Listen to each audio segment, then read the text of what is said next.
actually watches my husband and I's YouTube channel. Yes, love it. It's great. Great show. Thank you so much. Much appreciated. So, as I've mentioned, I'm a big Nova fan, and I saw your car here. I asked about it. We had a third gen Nova on our series, Yep. and you mentioned that you watched that. Yeah, I did. I saw the episode, and I remember my first car when I was in high school was a 70 Nova. And then that kind of brought back the memory, because I used to drive that Nova here to this school and worked on it here at this school back in the 70s. And then I got rid of it because I got married, had a kid, and got a station wagon. But anyways, back then you didn't have the soccer vans. So we had an old Ford station wagon. But then I saw the show with that Nova, and I thought, I got to get my Nova back. And that's what I did. So it's a 1970 Nova SS Tribute, but it's pretty much exactly like a Jago would be. It's a big block 496, 620 horse. It's got a turbo 400 trans. It's a spooled rear end with strange axles, 31 spline, and 373 gears.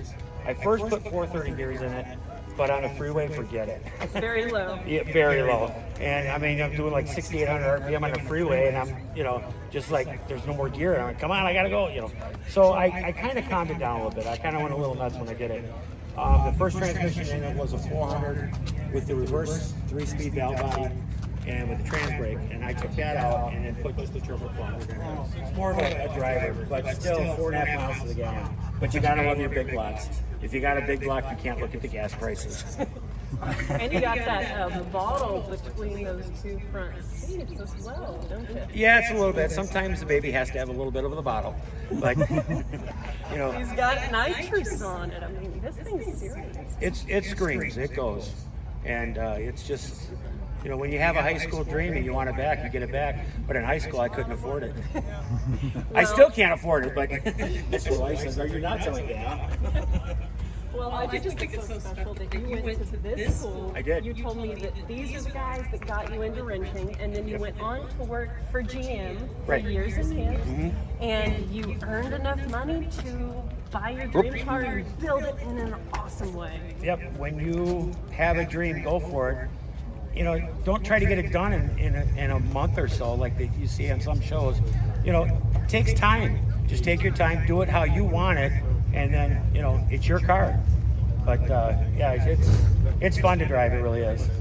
But I went to MATC. I started at MATC South Campus in 77 or 78. I was a sophomore, and I took the carpentry classes because I wanted to be a carpenter.